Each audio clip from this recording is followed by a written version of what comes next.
della nostra ODA, dal titolo Stabia come la vorrei, consiste nella realizzazione di un'intervista in italiano e nelle 3 lingue straniere da noi studiate su Castellammare, i suoi prodotti, le sue ricchezze e le sue risorse. Ed ora è il turno di Marco, un ragazzo inglese che vive a Londra e che per quest'anno è stato docente madrelingua presso il nostro istituto. A lui rivolgeremo domande riguardo il cibo. Good morning, Marco. Good morning. How are you? I'm great, thank you. I would like to ask you something. Okay. What's your favorite Napolitan food and why? My favorite Neapolitan food is pizza because the way you make it in Naples is unique among the whole world. Thank you. Thank you. What's the difference between Napolitan pizza and yours? Neapolitan pizza is thin in the middle and the crust is very crunchy. And you cook it on a stone oven, which makes the outside very crunchy and gives it black spots. The pizza is wet in the middle. You hold it, it flops down like this. But English style pizza, it's all cooked kind of like bread. And if you hold up a slice, then it's straight and firm. Okay, thank you. Do you think that Italian food is better than English food? Yeah, I much prefer Italian food. It's so much more diverse and the flavors are much stronger, more rustic. I like that. Okay, thank you. What do you think of stereotypes about Italian people? Oh, okay. So one of them is Italians talk a lot with their hands. I think it's fairly true. Okay. Italians are very expressive, so they use their hands to get their point across and communicate better. I do this a bit now as well because of it. And Italians are always talking about food, according to the stereotype. And that is also fairly accurate because Italians have so much good food they can't stop talking about it. Okay. Have you ever tried the traditional biscuits of Castellammare? No, I've never tried them, but I've heard good things about them, particularly that there's a lot of different types, so I should get around to it. Okay, thank you. Can you cook Italian food? Yeah, I can. I've been learning how to cook Italian recipes while I'm here. I keep trying to make spaghetti with courgettes, but I keep burning them because they're too delicate. And what about English food? Yeah, back home, my favorite thing to make is English breakfast, so I cook it very well. Yes. Nella volta dell'intervista in spagnolo, la nostra ospite è Meidalis, di origine cubana. Sposata con un italiano, vive in Italia da 20 anni. Buenos días, ¿qué tal? Buenos días, muy bien. ¿Y tú cómo estás? Muy bien, gracias. Quisiera preguntarle desde cuándo usted vive en Italia. Vivo en Italia hace 20 años. ¿Y por qué vino? Vine porque conocí a mi marido en Cuba, vino de vacaciones y entonces nos enamoramos y él me trajo para acá. Gracias. ¿Has visitado alguna vez las villas de Stabia? No, no he visitado las villas de Stabia, pero quisiera ir porque tengo que enseñarlo a mis hijos también, a los 3 niños. Conocer ese lugar será fantástico porque todo el mundo habla muy bien de ese lugar, así que no me lo puedo perder. ¿Está bien? Gracias. De nada. ¿Qué gusta más de nuestra ciudad? Ahora, hay muchas cosas de esta ciudad que me gustan, que me recuerdan mucho a mi país. Ahí está el Lungomar, está la Casa Armónica, que el Lungomar se parece al malecón habanero, donde la gente va allí a sonar la guitarra, las maracas, va a comer, va a bailar, donde llegan las ondas y se mojan. Es una cosa fantástica. Y recuerda mucho también la ciudad, porque viene la colonia española, donde se ven todos esos palacios así antiguos, así que Castellammare y La Habana son iguales. Gracias. De nada. ¿Es la comida italiana o la cubana? La comida cubana es muy buena, pero la comida italiana es superior. Me gustan mucho los espaguetis, me gusta mucho la pizza, porque eso es riquísima. La comida italiana me conquistó el corazón, buenísima. ¿A ti también te gusta? Sí. Ah, ¿Usted cocina todavía la comida cubana? sí, cocino muchas veces la comida cubana porque a mis hijos les gusta mucho y además a mí también. Cocino sobre todo el pollo en la salsa, cocino el arroz blanco, cocino los frijoles negros y la cosa más bonita que en Cuba se usa un solo plato y se pone todo junto ahí y a comer. Qué rico, un solo plato. eso es importante. De nada. ¿Qué de nuestra ciudad le recuerda su país? Hay muchas cosas de esta ciudad que me recuerdan mi país. Por ejemplo, el Lungomar, que se parece mucho a Malecón Habanero. Y la gente de Castelamar, que es caliente como la gente de La Habana, como mi marido, que es una gente espectacular. Y entonces me gusta la ciudad porque me recogió bien, a mí, a mis hijos, a mi familia. Es una ciudad maravillosa. Todo de Castelamar me recuerda La Habana. Así que... ¿Usted sabe bailar los bailes cubanos? Ay, sí, que se bailan los bailes cubanos. Yo antes de venir aquí hacía la cantante y la bailarina también. Así que si quieres te puedo enseñar un paso. La salsa ahí, 1, 2, 3. Esa es la salsa cubana. Y el mambo, 1, 2, 3. La rumba es más fácil, pero la dejo a los varones porque para ellos es mucho más fácil. Para la hembra, la salsa y el mambo son más sensuales. Así que eso es. Il protagonista dell'intervista in francese è Pascal. Pascal è nato a Parigi dove ha vissuto, ha poi lavorato a Londra e ad Atene. Si è trasferito in Italia da 12 anni e a Castellammare da 11. Bonjour mademoiselle. Qu'est-ce que vous pensez de Castellammare et plus en général de la Campanie? Bien, pour moi, Castellammare, c'est une ville magnifique. Elle est vraiment géographiquement superbement située. Hein, vous avez, pour moi, c'est un petit paradis. Vous avez vraiment tout. Vous avez tout. Il y a la montagne, au pied de laquelle il y a la ville, qui est tout en longueur, au bord de la mer, avec un golfe magnifique, des îles en face. On voit un petit peu de Capri, mais on voit surtout Ischia, le Vésuve, enfin, les sites archéologiques, l'histoire, la culture, vous avez tout. C'est un morceau de paradis pour moi. Vraiment, c'est un morceau de paradis sur Terre. À votre avis, qu'est-ce que l'on peut changer? Qu'est-ce que l'on peut changer pour l'améliorer? Eh bien, je pense que c'est les personnes qui doivent changer un peu ou beaucoup. C'est le comportement, à mon avis. Hein. À mon avis, c'est le comportement des personnes qui doit changer. La population, elle doit faire plus attention à ce bien naturel, hein, plus attention au bien commun, plus attention aux autres aussi, plus d'altruisme. Et oui, voilà, globalement c'est ça. Un message pourrions-nous organiser pour attirer le touriste? Eh bien, à mon avis, il y a beaucoup de choses qui peuvent être faites hein, ici. Et en utilisant des lieux déjà existants, c'est-à-dire par exemple les villes qu'il y a à Varano, hein, les faire connaître encore plus, y organiser des spectacles son et lumière, comme ils sont d'ailleurs en train de faire, hein. Mais plus fréquemment, tous les ans, tous les étés, les valoriser. On n'en entend pas assez parler. Moi, très souvent, je vais dans les bois avec mes chiens, à Quisisana, et je rencontre des touristes qui vont là faire du trekking, et ils me voient, ils me demandent, ça m'arrive très souvent, ils me demandent qu'est-ce qu'on peut faire ici. Mais je dis, vous avez entendu parler, vous connaissez les villes romanes di Varano? Non, qu'est-ce que c'est? C'est pas normal ça que les touristes ne sachent pas. C'est pas normal qu'ils ne connaissent pas la Reggia di Quisisana, par exemple. C'est magnifique la Reggia di Quisisana. Quand elle a été restaurée, la première année, le premier été, je me souviens, j'étais ici déjà, en 2007. L'été 2007, il y a eu des concerts de musique classique dans la Reggia di Quisisana, des concerts de jazz. C'était magnifique parce que c'était en plein air, dans la Pinède, et c'est le lieu le plus spectaculaire pour faire des soirées comme ça de musique et attirer les touristes et faire parler de Castellammare. Donc on a les lieux. Eh bien, il faut que la mairie, il faut que le maire, il faut que ça se fasse, quoi. Il faut utiliser tout ça, il faut attirer les gens. On a tout.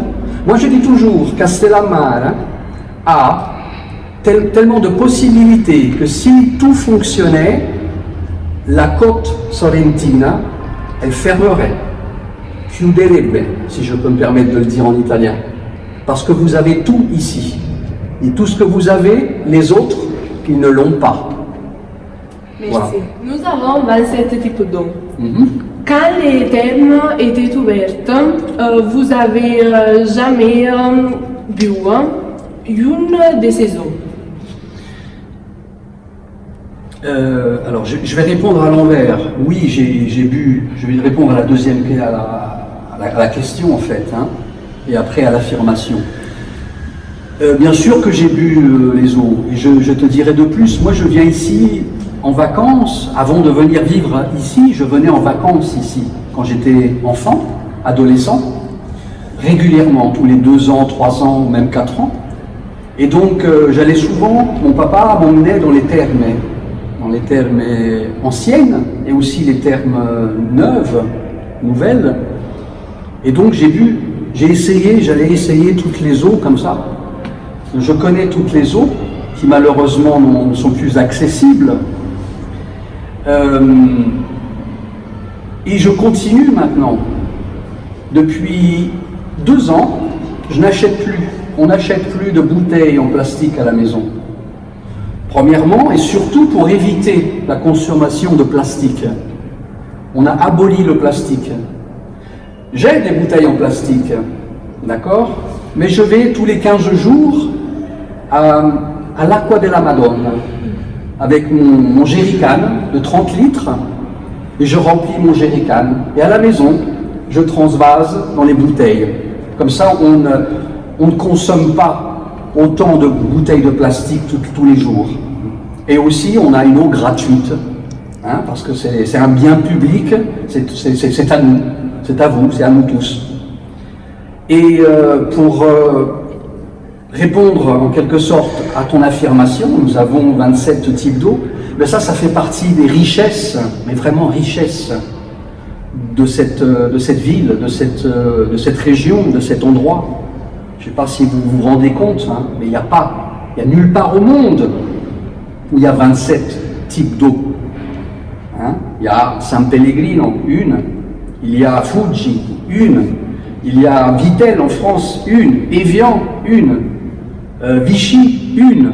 Mais pas 27 ensemble. Hein? Donc ça, c'est encore une chose qu'il faut promouvoir pour attirer les touristes. Voilà. Merci beaucoup. Je vous en prie. Nous avons de nombreux établissements balnéaires, mais la mer est polluée.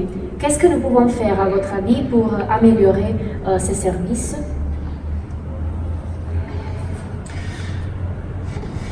Bien, moi je pense que, comme beaucoup de choses ici, tout doit partir des volontés institutionnelles. Hein. La mairie de Castellammare a beaucoup à faire. J'entends parler par exemple de ces stations d'épuration, depuratori, je crois que ça se dit, qui, je crois, ne pas me tromper, n'ont jamais fonctionné. Hein. Et il faut que vous sachiez que, par exemple, le fleuve Sarno, hein, c'est l'un des plus pollués d'Europe. Hein. C'est le fleuve, la rivière, l'une des plus polluées d'Europe. Et partant de là, je ne comprends pas pourquoi on a ce paradis et on continue tous les jours, toutes les minutes, toutes les secondes à le détruire, alors qu'il serait très facile d'arrêter cela. Hein. Tout au long de cette rivière, on a des sociétés pharmaceutiques.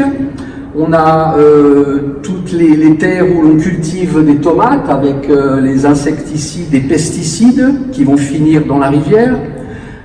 Beaucoup de pollution des maisons aussi, mais tout ça, plus en amont, on a aussi les sociétés qui fabriquent la peau pour les blousons, hein, les pelleries, conceries, je ne sais plus comment ça s'appelle.